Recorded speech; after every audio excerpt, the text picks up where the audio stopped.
روایات میں آیا ہے کہ 3 گروہوں کی وجہ سے دعا قبول ہوتی ہے. یہ 3 گروہ پیش کر دوں اور پھر مسائل.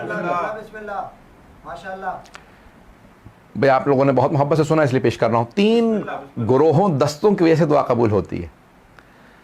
روایت کے الفاظ ہیں کہ اللہ سبحانہ و تعالیٰ کہتا ہے کہ جب میں لوگوں کے گناہوں کو دیکھتا ہوں نا تو دل کرتا ہے میں عذاب بھیج دوں. میں اپنے انداز سے پیش کر رہا ہوں. لوگوں کے گناہوں کو دیکھ کے اللہ کہتا ہے میں چاہتا کہ میں عذاب بھیج دوں. لیکن جب میں 3 گروہوں کو دیکھتا ہوں تو میں سارے عذاب ٹال دیتا ہوں. 3 گروہوں کو.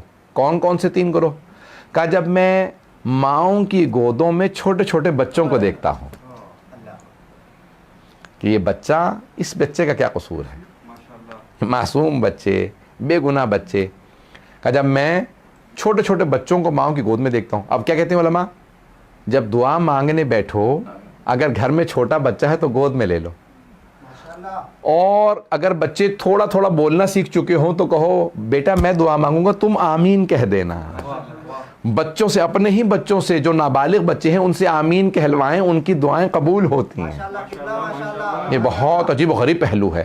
میں جب سوچتا ہوں یقین مانیے انسان کی تقویت ہوتی ہے. نابالغ بچے سے کہو آمین کہہ دے، اس غیر بالغ بچے کی ایک آمین دعا قبول کروا دیتی ہے.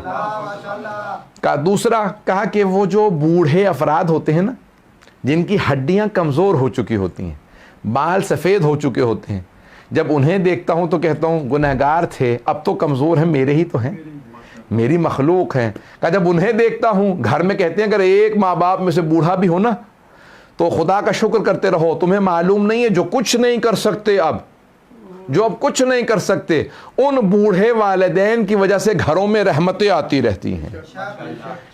ان کی وجہ سے رحمتیں آتی رہتی ہیں. ان کے گھر میں بوڑھے آدمی ہیں. اور یہاں تک روایت میں الشیخ فی اہلہ کالنبی فی امتہ، ایک بوڑھا آدمی اپنے گھر میں ایسا ہے جیسے ایک نبی اپنی امت میں. کتنی بڑی حدیث ہے یہ. من لا یحضر الفقیہ میں شیخ صدوق نے لکھی ہے الشیخ فی اہلہ کالنبی فی امتہ، ایک بوڑھا آدمی اپنے اہل خانہ میں ایسا ہے جیسا ایک نبی اپنی امت میں. بس میں نے تمام کیا. اور تیسرا دستہ کون ہے؟ کہا 3 دستے جن کی وجہ سے میں دعائیں قبول کرتا ہوں. چھوٹے بچے، بوڑھے افراد، اور کہا زمین پہ بیٹھے ہوئے ہاتھ پھیلائے ہوئے میرے بندے جو دعائیں مانگ رہے ہوتے ہیں. یہ ارے میری زمین پہ بیٹھے ہاتھ پھیلا کے دعائیں مانگ رہے ہیں. کہا جب میرے بندے میرے سامنے مانگتے ہیں نا تو میں کہتا ہوں ارے انہوں نے مجھ سے مانگا ہے. اللہ اکبر. آپ نے غور کیا؟ آپ کسی سخی کے پاس چلے جائیں نا تو کہتا ہے کیونکہ آپ آ گئے ہیں تو منع نہیں کروں گا. ایسا ہے یا نہیں ہے؟ سخی کے پاس بھی چلے جائیں، کہتے ہیں اب آپ آ گئے ہیں منع نہیں کروں گا. اور وہ جو سخاوتیں عطا کرتا ہے، وہ جو عطا کرنے والا ہے، وہ جو سخی بنانے والا ہے، وہ جو جود و سخا عطا کرنے والا ہے، اگر کوئی اس کی بارگاہ میں مانگے لے. کیا وہ جو ہاتھ پھیلائے لوگ بیٹھے ہوتے ہیں، جب انہیں دیکھتا ہوں تو کہتا ہوں کہ نہیں عذاب نہیں بھیجوں گا. یہ مانگنے والے بھی تو بیٹھے ہیں.